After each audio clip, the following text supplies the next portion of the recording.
Hello les gars, j'espère que vous allez bien. Aujourd'hui, je suis méga contente de vous retrouver avec ma vidéo favorite de l'automne. Autrement dit, tout ce qui va être tendance mode pour la rentrée, pour l'automne 2022.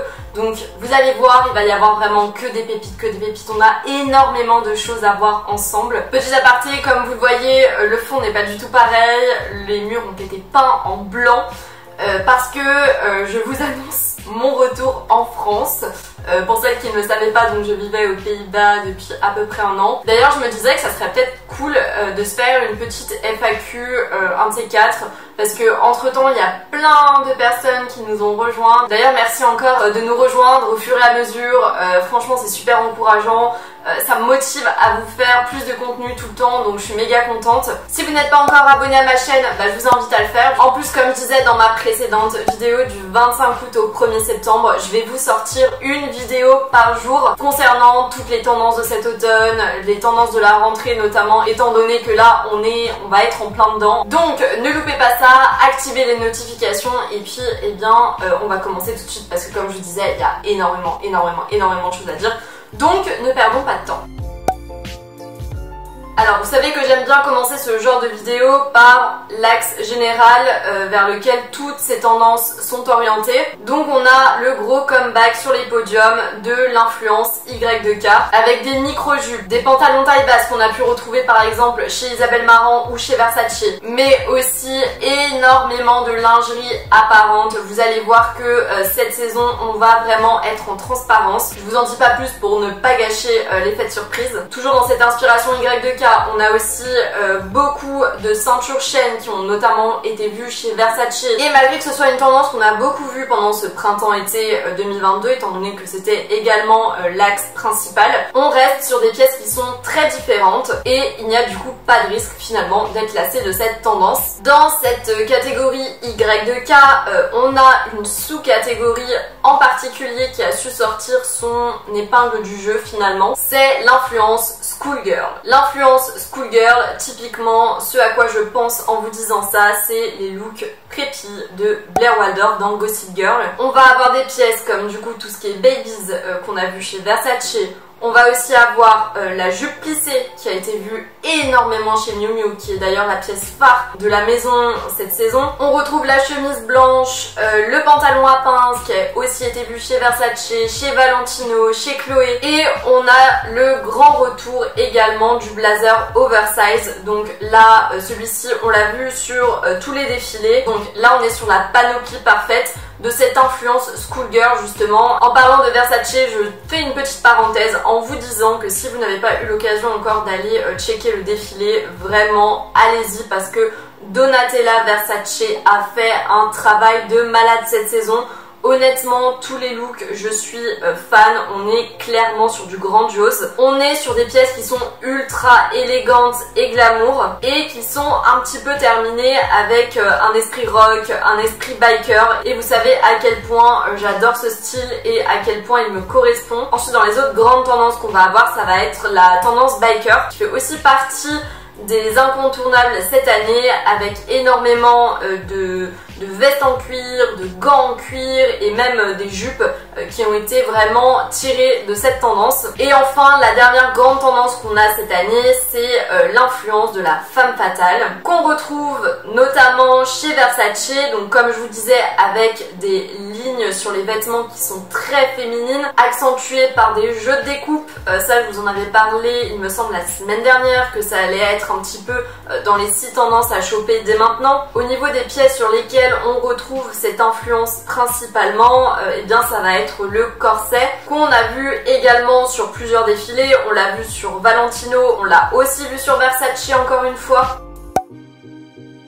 Maintenant on va se focus sur tout ce qui est couleurs. Alors, au niveau des couleurs, il y a de quoi faire.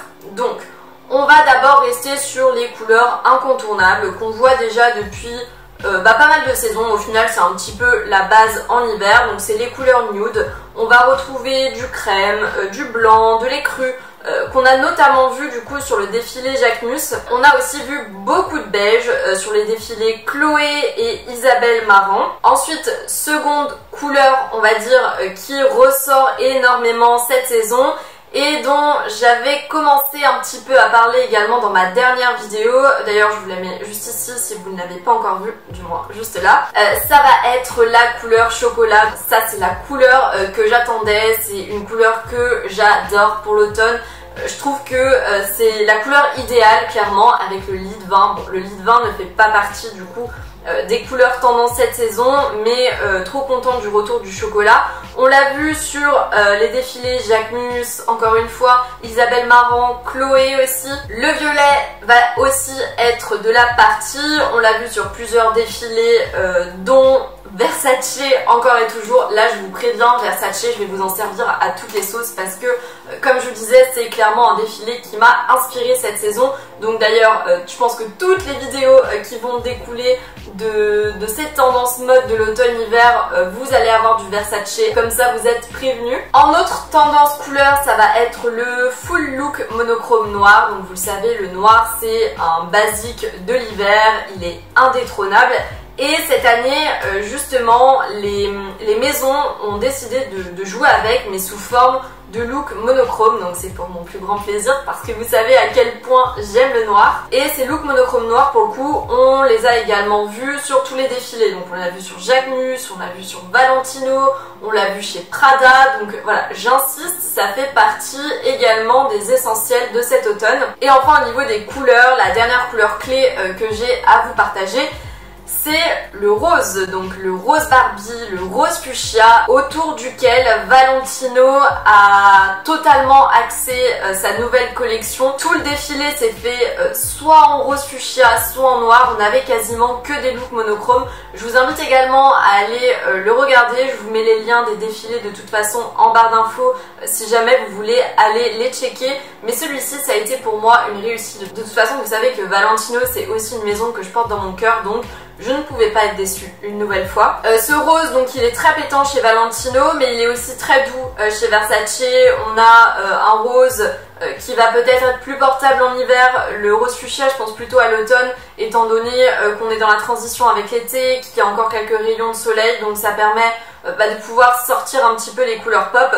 Et le fait qu'il soit plus doux pour l'hiver, je trouve ça, on va dire, plus cosy, donc plus sympa à porter en hiver, mais on reverra ça à ce moment-là.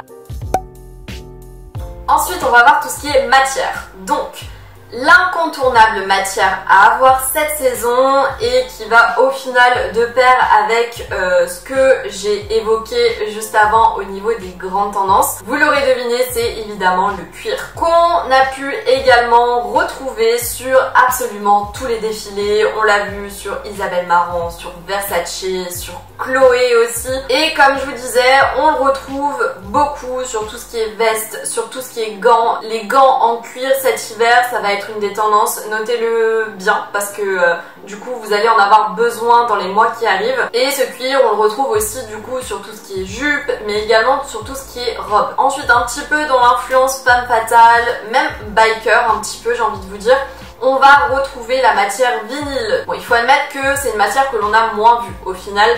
On l'a principalement vue chez Versace, mais les looks en fait étaient tellement réussis que pour moi, je trouve que c'est une matière incontournable à avoir en hiver. Et puis directement, je trouve que si c'est bien porté, évidemment, on évite le look 100% vinyle, mais un joli pantalon en vinyle avec un pull qui va être cintré, je trouve que le résultat est très joli et on peut même limite obtenir des looks qui sont juste pépites. Donc je me ferai un plaisir de toute façon de vous partager tout ça dans les semaines voire mois à venir. La matière Teddy va également faire son grand retour cette saison avec notamment tout ce qui est veste. On va le retrouver aussi sur quelques accessoires, donc notamment tout ce qui est casquette. J'ai eu deux gros crushs de mon côté pour ces manteaux Teddy, donc d'abord celui de chez Jacquemus qui de mémoire était blanc ou crème et qui je trouve apporte une luminosité de dingue au visage ou même à la tenue. Vous le savez que les couleurs claires c'est aussi des couleurs que j'adore porter en hiver et que je ne peux que vous recommander. Et en second gros coup de cœur, gros crush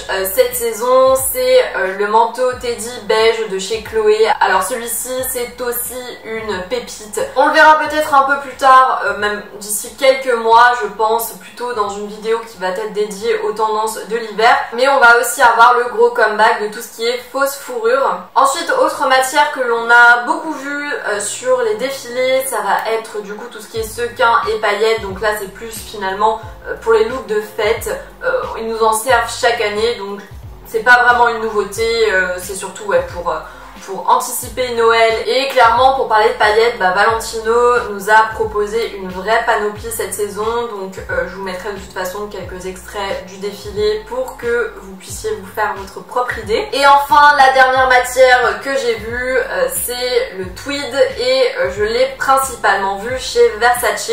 Donc ça aussi c'est une matière, bon je suis un peu moins fan du tweed Chanel parce qu'on est sur des looks assez classiques, pas forcément contemporains on va dire, mais chez Versace je trouve que ça a été décliné d'une façon assez contemporaine et plutôt encore une fois femme fatale, donc je ne peux que dire oui.